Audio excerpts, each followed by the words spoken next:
Good evening, everyone. Today is Thursday, February 18th, this being the first Redevelopment Commission meeting of the year. We have to swear in everyone as you serve one-year terms, so in front of you have a copy of the oath. If you please stand, raise your right hand, and repeat after me. I state your name. I, David Weigel, Do solemnly swear that I will support the Constitution of the United States, that I will support the Constitution of the United States, laws of the state of Indiana, laws of the state of Indiana, and all local ordinances, and all local ordinances, and that I will faithfully and impartially and that I will faithfully and impartially perform and discharge the duties perform and discharge the duties of the office of the Greensburg Redevelopment Commission of the office of the Greensburg Redevelopment Commission according to the law and the best of my ability. according to the law and the best of my ability. Okay, thank you. Everybody, welcome back. First order of business for the 2021 year would be the election of officers. Do we usually do the pledge? Okay. If you please stand for the pledge. Some meetings do this, some don't. I pledge allegiance to the flag of the United States of America and to the republic for which it stands, one nation, under God, indivisible, with liberty and justice for all. Okay. At this time, we'll open nominations for chairman or president of the Redevelopment Commission. I would nominate Dave Weigel as president. Ken has nominated Dave to serve as president again. Any other nominations? If not, nominations are closed. Fair enough? Yep. All those in favor of Dave Weigel serving as president of the RDC once again, say aye. Aye. Those opposed? Okay. Up next would be vice chair of the Redevelopment Commission. Is there any nominations? I would nominate Darrell Bowling, since he's not even there himself. Any other nominations? If not, par for the course when you don't show up to the nomination meeting. Darrell Poling has been nominated vice chair for the Redevelopment Commission. All those in favor of him serving in that role signify by saying aye. Aye. Those opposed? Okay, with that, Dr. Weigel, meeting's yours. Secretary. So we need secretary too? Is that official? Or is Judy? Well, Judy that acts as the secretary, but I think you still need to have a formal secretary just For documents? for documents. Okay. Is there a nomination for secretary? I'd like to nominate Ken Gornick. I would nominate Judy. Judy's the hired secretary, you're the official. I'm not a board member. Judy. She's not on the board. Yeah, good try. It's called payback. What are neighbors for? Okay. Any other nominations? If not, nominations for secretary are closed. All those in favor of Ken serving as the official secretary for the board, signify by saying aye. Aye. Those opposed? Okay, congratulations, Ken. Thank you. Okay, now the meeting. Thank you. Next item on the agenda is to approve our minutes of our December 17th, 2020 meeting. Hopefully everybody's had time to review and look those over. Are there any corrections to the minutes? If there are not any corrections to the minutes, then they stand approved as presented. First item under old business, we have Mr. Mr. Wing Lau from American StructurePoint to give a presentation about our capital improvement plan and program report.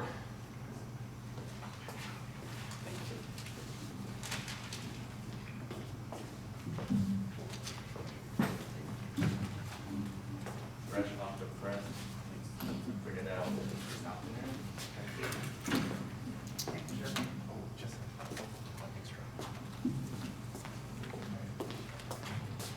So good evening, everyone. So this is the KIP, the CIPP Transportation Capital Improvement Plans and Program, and this is pretty much the final version. So we want to, at least I want to kind of talk to you, just hit the highlight, and if you guys have any questions, then we can, or comments, then we can take it back and then update the plans and then give you guys the final version probably in the month of March.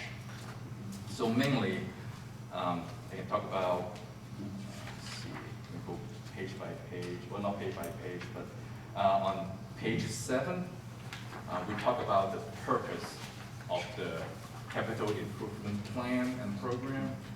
So mainly the plan is talk about all the transportation needs within your community. And if you guys remember, we met with a lot of stakeholders last year to solicit inputs. And so we have the plans, and we come up with the program, which is like more like a scaled down version for a 5-year program to see how to implement some of the more immediate needs.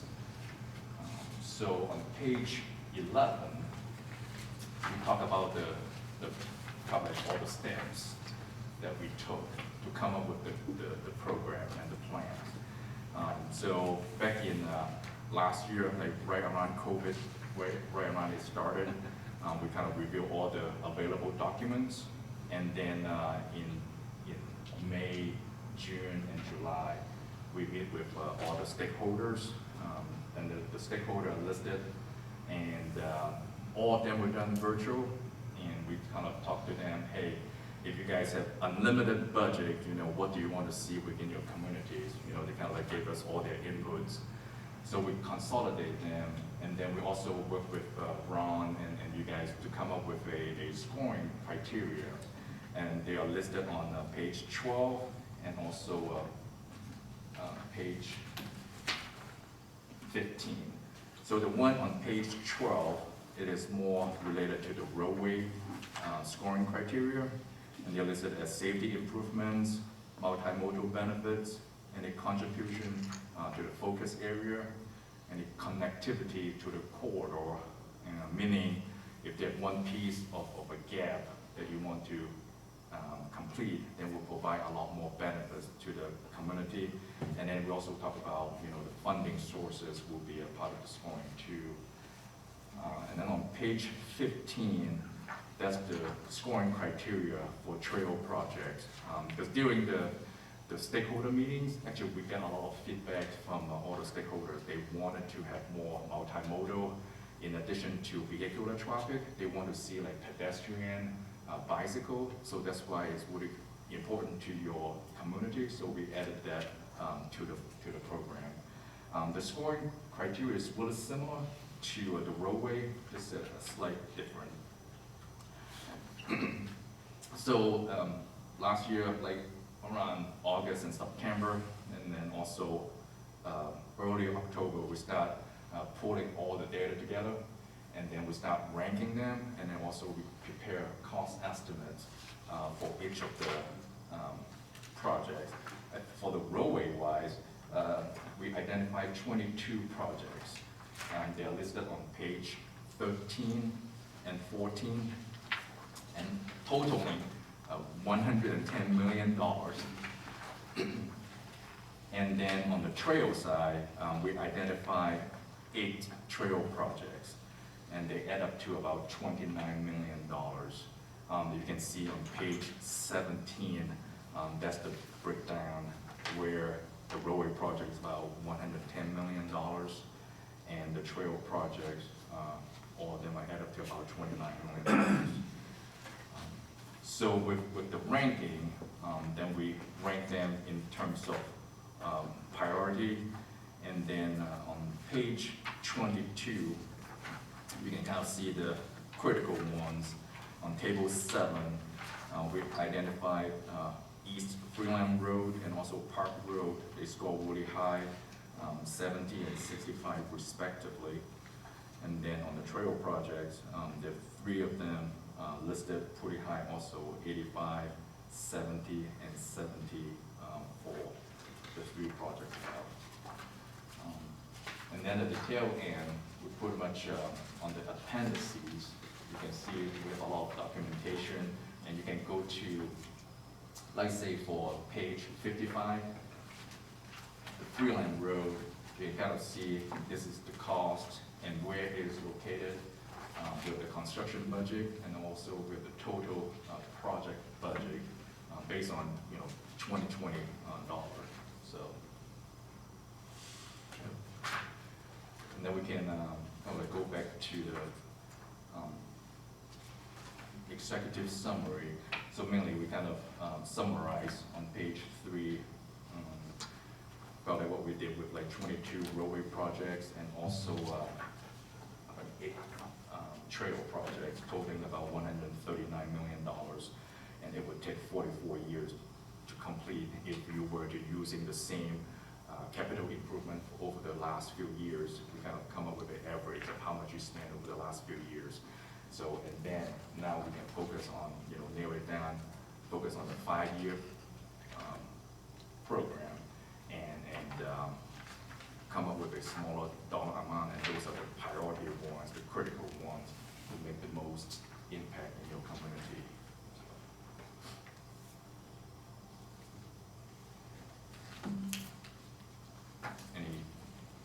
I know it's a lot of information to share with you, but yeah, I mean, you guys can probably take a look in the next couple of weeks, Ron, and then you can give the comments to Ron, and then we can get the comment from you and then finalize the plan.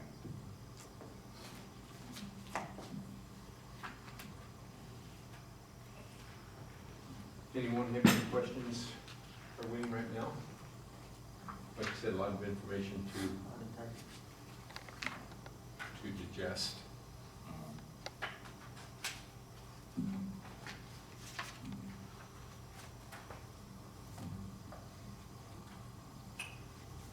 All right, well, thank you, Wayne. If you have any comments, if you'll get those to Ron after you've looked this over, would be helpful. Next item on the agenda, Mr. May, City Engineer, update on project status for Veterans Way. And good evening. Good evening. Before I get into that, I would like to make a couple of comments about Wayne's presentation. Okay. One of them is that the 139 million is a nice big round number, a lot of round numbers at the end. Some of the projects on that list are heavily influenced by NDOT. And the message is that for those things to happen, NDOT's going to have to financially participate as well. So it's not like we're trying to spend $139 million of city funds. It's still going to be a goodly amount of money. The other thing that I would share with you is, I think it's fair to say, to speak for Wayne and American StructurePoint, they're kind of done with this. If we don't return comments, this is pretty much going to be the final product. Okay. So if we're comfortable with this, that's great. And if there's something that we don't understand or are concerned about, we need to let them know in a timely fashion that we need more information or whatever. Okay. The topic at hand, Veterans Way Phase 2. As you probably could imagine, there is just not a heck of a lot going on up there right now with the weather. I would say they probably haven't been on site for about 10 days. They are working on building the retaining wall along the side of Tractor Supply, and they want to get that finished. Hopefully the weather warms up next week like they're hitting, and that'll let them get back to work. They have torn the old concrete building down. It sits in a pile up there. It was too wet to get trucks in there to haul it off when they tore it down. And they're probably mildly pleased about the cold weather and a little bit of frost in the ground, so they can truck that out of there.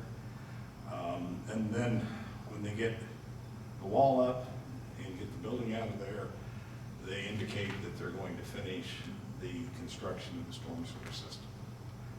All of these things stand to put us in a good place come spring, which technically is less than a month away.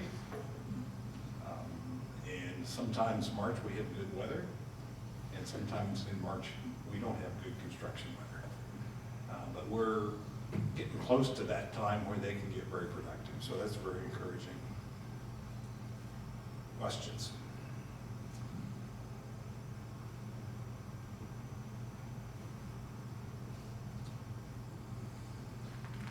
I'm glad to see it's moving, even though it's slow at the moment. I never say anybody's ahead of schedule on a construction project, but I certainly do not feel that they're behind schedule. I think we're doing well with schedule. While you're there, how about an update on the Indiana Department of Health preparation of a community-wide bicycle and pedestrian master plan? We had our kickoff meeting last Friday. American StructurePoint is doing that work for us. As we all might remember, there was a budget deadline on the part of the state that they have to have their money spent by the end of June, and the fact that it took them 6 to 8 months to get this thing off the ground seems to be irrelevant to them. But American StructurePoint has developed a schedule where we can, the state told us that we don't have to have final approval, but we need to have the work items completed. So we need to basically have the first draft of that plan. So we have a schedule in hand that allows us to do that. Ken, you are on the steering committee. I don't believe anyone else here is on that. There will be, in addition to the steering committee, there will be a couple of opportunities for public involvement, so you all are encouraged to participate in that when those public meetings come along. And if any of you are interested in serving on the steering committee, I know people in high places. I could probably get you on there. Seems to be going forward well. It is a classic planning process where we invite public input and talk with the public about what they think we need. It'll parallel some of the things that was just done in the capital improvement plan. It is likely to parallel some things that the city is working on. You may recall that Wayne just said Park Road was one of the highest priorities that was identified in the capital improvement plan. That also has a pedestrian multi-use path component, and the city has already made application for federal funds for a portion of Park Road. We haven't gotten an answer back. But the point is, we're working on several things relative to transportation from different approaches, and they're all pretty well coming together. And I think that the pedestrian and bicycle plan will be just one more of those things that molds together with some other things. The way the process works, we develop a plan. That plan then goes before the Plan Commission for their approval as a part of our comprehensive plan. And then from the Plan Commission, that plan will go before City Council. And our current comprehensive plan will be amended to include that piece of the planning process in the comprehensive plan. And then concurrently with all of this, we are starting the development of a new comprehensive plan for the city, and that'll likely be finished up, I think, around the end of this year, maybe early next year. It'll go through the same approval process, but the pedestrian and bicycle component will end up in our comprehensive plan. Questions? Clear as mud. Okay. Ron, I did have one, I just out of curiosity. The intersection at Lincoln and the bypass, is that part of the expansion of, is that part of the Veterans Way expansion, or is that a separate project? No, it is a part of the Veterans Way Phase 2, and there is some modifications at that intersection to help the Veterans Way side of the intersection, but also a very important piece is our Veterans Way project will add a pedestrian phase to that traffic signal, so that pedestrians will have the opportunity to cross State Road 3 without being panic mode to get across there. So that is, and then we're putting in just a little bit of sidewalk on the Lincoln Street side to connect all that sidewalk.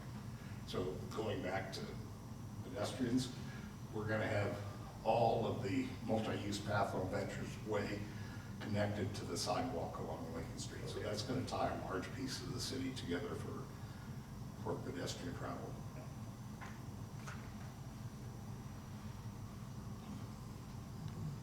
Any other questions? Thank you. While you're there, we'll move on to new business. If you'll update us on the status of Veterans Way residential project. In your last meeting in December, you all approved a request for proposals. We got that out to potential partners in, I think it was early January. We were a little behind where we wanted to be. We were trying to bring this thing together so that we would be making a selection in our meeting tonight. That didn't happen. They're due, so proposals from prospective partners are due the 12th, I believe, of March. And the idea is we will have reviewed those and be able to come to your meeting in March with an idea of how many proposals were received, how many are desirable. And then I think the process will be that we will review and consider those proposals and make up a short list of 1 to 3 of them that we will perhaps invite for an interview or sit down. This is going to be, I think, a multifaceted process in that I think we'll end up negotiating with 1 or more of them, because nobody will do exactly what we want, and we won't do exactly what they want. So we're going to have to find that middle ground and find out what amenities and incentives they want from us, and conversely, what items on our list are important enough that we won't yield on them. As an example, there was an early indication that we don't want vinyl siding. That's a topic that's come up already a couple of times. So at the end of the day, we'll have to figure out how important that is based on what is proposed to us by potential partners in this process.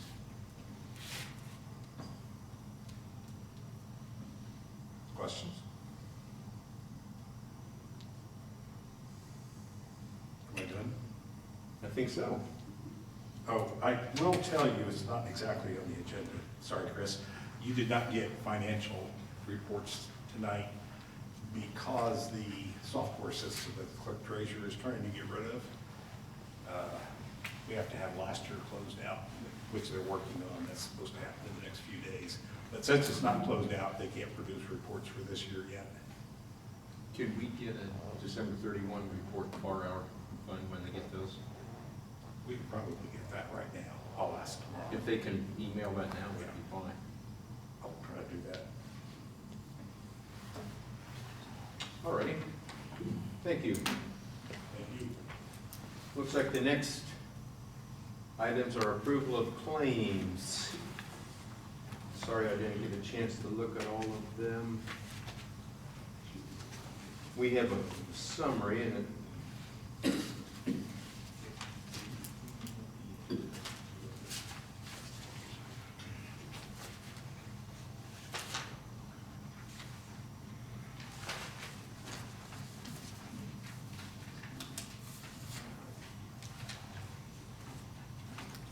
all of the, on our summary, it agrees with everything in our folder. So we have 3 claims for Veterans Way Phase 2, totaling $66,754.74.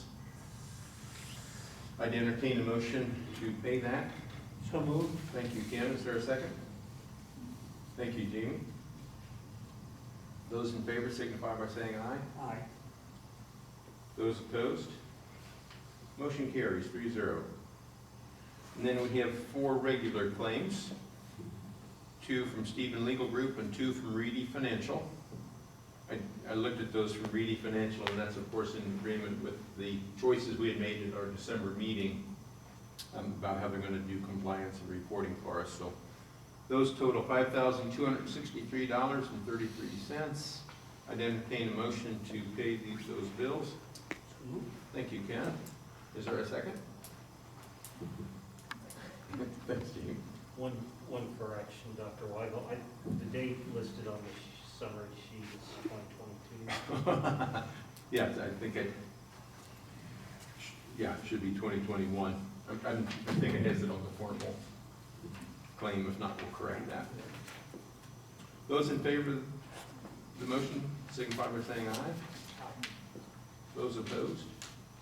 Motion carries 3-0.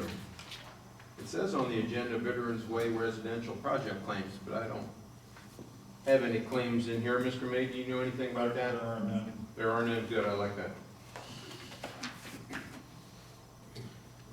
Our next meeting will be 4 weeks from today on Thursday, March 18th, 2021 at 6:30 p.m. Any questions from board members? Thank you all for coming. Stay safe and healthy and well, and we'll see everybody next month.